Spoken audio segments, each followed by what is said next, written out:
Hi, my name is Dewey Singleton. I just wanted to say thank you for taking a few moments to talk about this wonderful series. I thought it was fantastic, and quite frankly, it freaked me out. Good. Good. That's what I it's noticed supposed to do. I noticed I got the biggest reaction from Sigal out of everybody on the interviews today because you're like excellent. You did exactly did exactly what you're supposed to do. So let's start with Sigal. What were some of your inspirations in crafting this project? Um, so I guess, uh, this is the first time I really wrote and directed like a film noir and a psychological thriller, although this was always my favorite genre. And like Sophie says in the series, I guess I also started watching Hitchcock at too young of an age.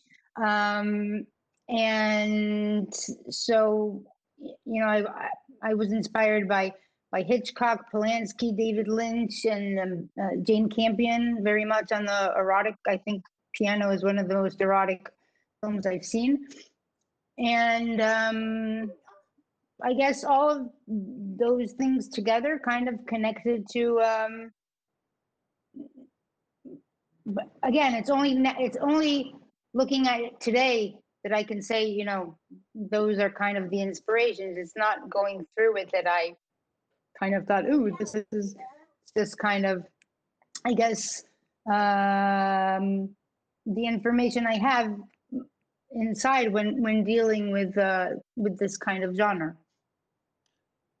What was one of the toughest elements of putting this together, the whole uh, movie within a movie concept? Because it's got that. I mean, that's what it is. It's a movie within a movie. I mean, it's one thing to develop a narrative that makes sense and is absolutely stunning, but you've managed to do it on two fronts, which makes this show fantastic in my opinion. So I guess my question is, was that the toughest part of putting this together, having those two narratives and keeping them consistent and the right tone?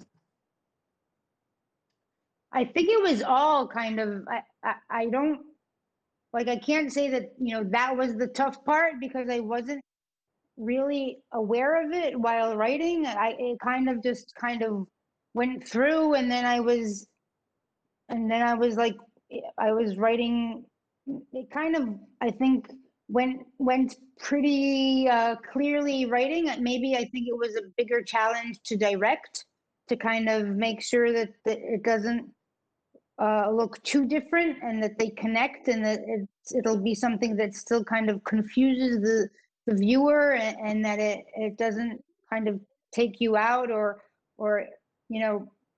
I think maybe it was a bigger challenge directing the fantasy and the reality, so that they intertwine in a way that again makes it kind of like a puzzle for the viewer, and it's not like on the nose. You had me gassing the whole time, not gonna lie. And my last question is, Ayelet, what was the toughest part of being Alice?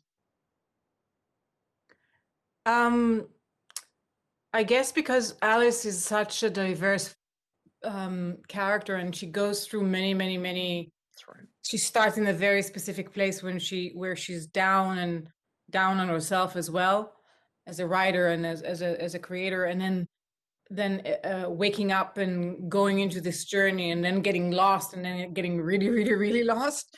So all the emotional journey while you film was challenging, because sometimes we had to do one scene from the beginning, then one scene from the middle, and then one scene from the end. So in one day I could be in three very different places emotionally. It was draining on one hand, but I guess I'm obsessive, just as Alice in a way. I go in and I go deeply in. I enjoy the disappearing aspect of my job, meaning disappearing into the actual journey. And because Sigal has written something so unique and pretty spectacular, it really, from the beginning, I knew this was kind of like a movie rather than a TV show. And so the amount of energy that I put into it was very almost like I knew it was going to be on a big screen. In a sense, I did not want to lie at any place or let myself relax every No, single no compromising. She no was compromising. She was totally inside the whole way, like the So completely. non-apologetic Alice I became, and that was a lot, you know. Well, at the risk of the Apple TV snipers taking me out here because I've gone over time, I just want to say thank you so much. I'm going to go keep the lights on now because you both freaked me out watching this. You were delightful. It is Losing Alice. It is January 22nd, and be prepared. Whatever you think the show is, you have no, it's something completely different. Thank you for your time, ladies. Thank you. Thank you, Dewey.